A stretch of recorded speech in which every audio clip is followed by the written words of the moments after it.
Don't worry, guys. We can rebuild it. We have the technology.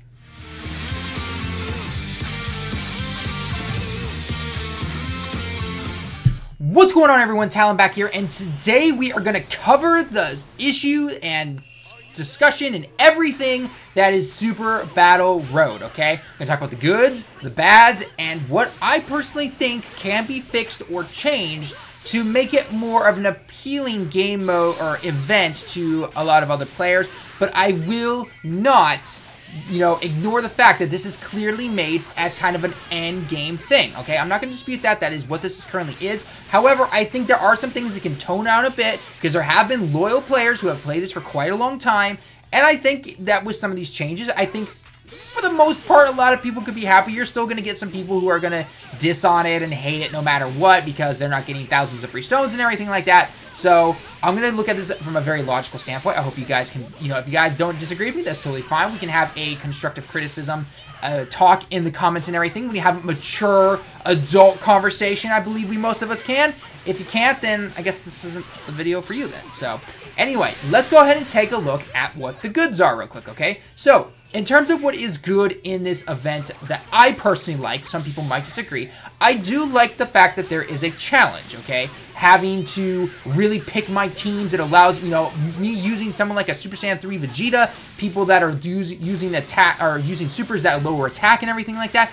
I didn't really use that for quite a while, ever since the Super Saiyan 4s came out and the 120% leaders came out. You really didn't have to, right? You could power through the events and be totally fine. That's how it worked, and it was really easy to do. So I understand, I do like that concept of changing my teams up, bringing back the power of the stuns and all that stuff, right? I do like that aspect, and some people might just say it's just simply the same events with a lot more health and attack and defense tacked on, and that is true, but at the same time, I do like that bit of a challenge. And I know, and one thing I do find is that even though I die really fast sometimes when attempting some of these, I want to go back in and try again, switching up the teams and everything.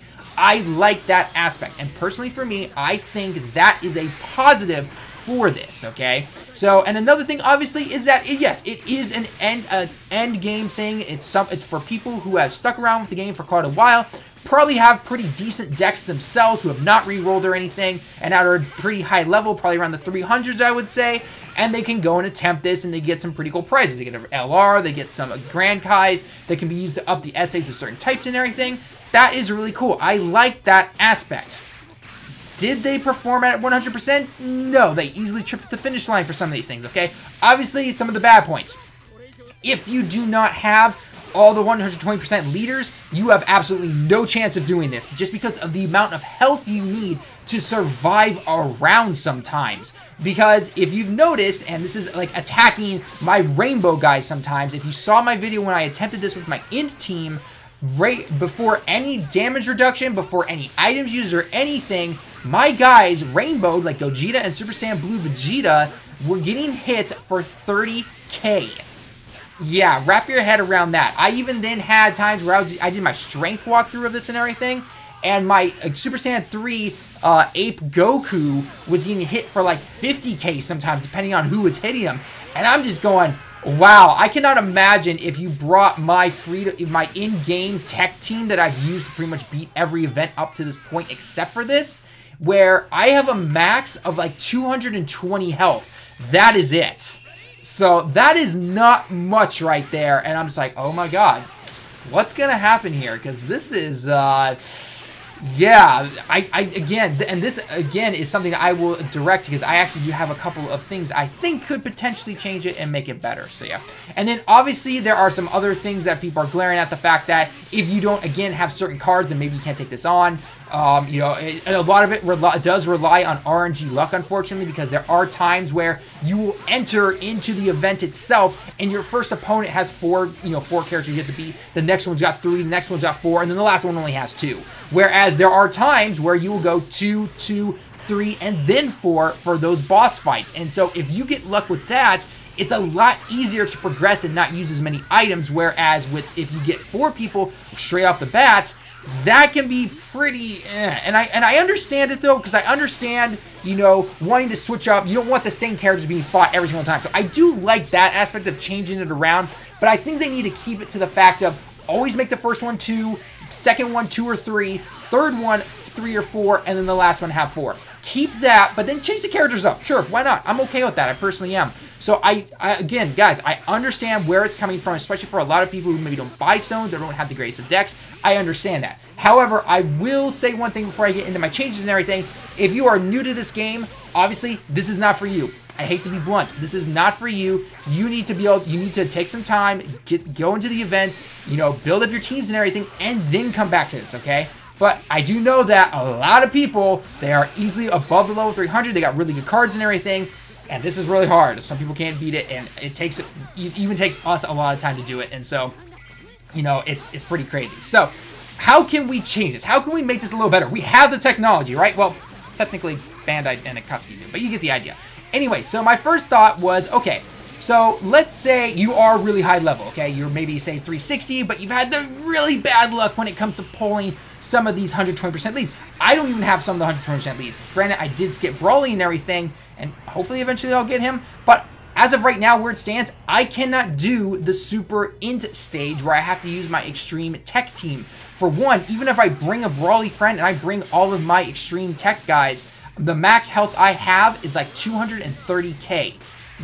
Any event will knock me out in one hit. Unless I use like all of my items at once, they are still going to knock me out basically. So I think what needs to be done, and there's 2 ways that you can technically do this. Again, I'm not sure which one is the better way or what one can possibly be done.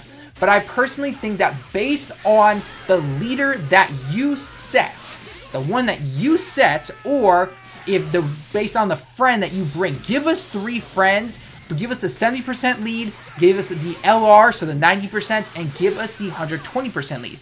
Based on what friends you bring will determine the difficulty or determine just how much HP or attack or defense these guys have. Still keep it at Super 3, and by the way, it is not Super 3, it's more like Super 5 or 6. I'm just going to say that right now.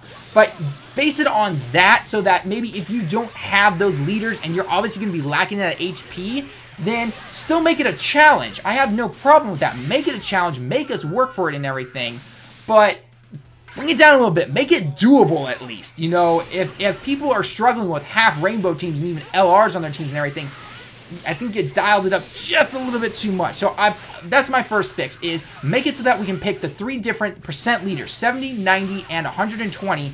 And then based on that, you know, increase, you know, the health or decrease it or whatever it might, you know, whatever you need to do. And then in terms of the rewards and everything, then say, okay, look, if you beat it using a 70% friend or something like that, then, you know, you only get 1 of these star trophy medal things. If you beat it with the 120% lead, then you get 3 of them or something like that. Or, as I was thinking at the very beginning, is that depending on what friend you bring, and we still only get, I'm going to use tech here, by the way, because this is the easiest one for me to think about. So say I bring my 70% Krillin, or I bring my Gotenks, my tech Gotenks, that's the only super tech I have to go against extreme agility. And I bring the 120% Goku friend, okay? Based on my 70% lead right there, allow it to change the HP and the defense and the HP, you know, the attack and everything like that. Do that, and I think you'll really start to go in a much friendlier direction for those who maybe just haven't had the best of luck and cannot buy stones and cannot go for that. Again, I like the challenge, but dial it down just a little bit. Just a little bit would be my personal opinion, okay? Now, for my second change, I am going to say that, and I kind of mentioned this already when I was talking about the negatives of this game mode and everything, but they really need to make it, again, where it's not very reliant on RNG, whether it comes to where the character, I mean, it's always been RNG when the characters pop down and it shows where they're attacking and everything. That can be really detrimental depending on how good your cards are technically. So I understand that aspect right there. You know, I guess I don't know if they can really change that. But one thing they definitely need to change, again, that I mentioned beforehand, is the beginning fight should not be randomized to have either 2 people or 4 or potentially 5 people. Never, ever have that. That is, oh god, that just, it hurts me when I see that. I will die. I'm just gonna be like, nope, not even gonna do this. It's gonna die real quick, and then I'm gonna go try again, unfortunately. And this also does come to the fact that, you know, the hurting of the friend system and everything, because let's say you find a really good friend to take down, and you're like thinking, all right, you know what, I can really do this. If I fight 2, 2, 3, and 4, I'm gonna win this, and then you get stuck with 4 back to back right there at the beginning. You're just like, yeah, that's really fun. Thanks, guys. Thanks. I just wasted my rainbow friend. Yay, all that fun stuff and everything like that. So, again, I know I don't know if they can change that, but they need to at least do something about that when you fight the fight the bosses in said order. Again, change the characters and all that. You can keep all that, but don't let it go between 2 to 4 to 5 different people depending on your first battle right there, because that makes or break it sometimes. And again, I like the challenge part of it, but that right there, that is way too randomized for my liking. So just, again, my personal opinion on it. You can disagree with me if you want to. So, and then I think finally, I don't know if this is really a change they can do, but I think people do need to understand that this is, again, tailored towards the people who have been playing for so long, gotten a lot of good cards and everything, and if you are just starting out, just, you know, you're gonna skip it. It's around every single weekend. You know, the only thing I would say to change is that instead of beating it 20 times to finally get your last LR Kid Gohan, maybe make it that after you beat all the supers or all the extremes or something like that, then give us all the LRs and something like that, because some people are looking to really use this guy and everything. Again, although, you know, you have to also look at it, the fact that when they made this game mode, they made it for the collection purpose of getting said Gohan. They are not thinking, oh, hey, this could be a really good thing for some free-to-play players. They're thinking, nope, we want our money. And if you've been really loyal to us, then you're going to be able to do it. So, yeah, I know, it's the whole business thing. We all hate it and everything, but unfortunately, I don't see that changing anytime soon. So I know a lot of people were looking forward to getting said LR Kid Gohan because he's got a really good rainbow skill. The card himself, though, in terms of the passive and everything, in my personal opinion. You can disagree if you want to, but again, it's just unfortunately the way it's going to have to be. So, but I think honestly they made those changes that I talked about earlier in terms of mostly it has to do just with the friends and the randomization and everything. If they did that and dialed down, you know, how much they hit for, or the, you know, based on the difficulty, depending on what friends you bring, I think that could really push it in a much friendlier way, even for those who have stuck around, because I do realize there are people who have stuck around, have easily put more days in the game. I'm only on like day 705 or something like that, and, you know, obviously I can put money into it because I have to provide content for you guys and everything, but there are people who have easily put more days in than I have, and they can't put money in this, and I totally understand that, and this Gohan would be really nice, especially if maybe you are down on your luck on some of these leads and everything. It'd just be really nice to me if they could change some of that stuff to make it a little, again, consumer friendly and more friendly to that. You have to realize, though, the whole free-to-play aspect, they probably don't really know what that means over here in Japan. So, because not many players, even those Japanese players who can't pay, you know, they know that's just the way the game is. They probably drop the game, and the people who do pay for it, they continue to make this game go forward. Again, charts have already been shown that international sales and money and everything have not put that much of a dent, or like if we all stopped at once, it wouldn't really create that much of a difference in their, you know, the income that these guys are getting from this game. So I don't see it changing anytime soon. I hope that the Bandai or Akatsuki will make these changes. If they do happen to be watching this video, heck, I'll even translate it into Japanese if you want me to. Or I will go up to Tokyo. I'll take the train right now. I will go to Tokyo and I will talk to you guys about it. So if you happen to see this video, please reply. So it'd be great. So yeah. But anyway, guys, let me know your thoughts on the game mode itself, or the event itself. What do you think needs to be changed and everything like that? Again, I tried to look at this at a very logical explanation in terms of what we know Bandai and Akatsuki will logically do and what they won't do and all that things like that. Even though people want them to be this huge free-to-play, you know, really push towards the more free-to-play aspect for a lot of players who can't pay for these stones. That's just the way gacha games are, especially here in Japan. They are so competitive and everything. But when something with Dragon Balls and with the name is attached to it, things are going to go crazy. So yeah. So anyway, guys, I hope you enjoyed the video. Let me know your thoughts down below in the comments. As always, leave a like if you liked the video. Subscribe if you happen to be new. Until next time, everyone, I'll see you in the next one.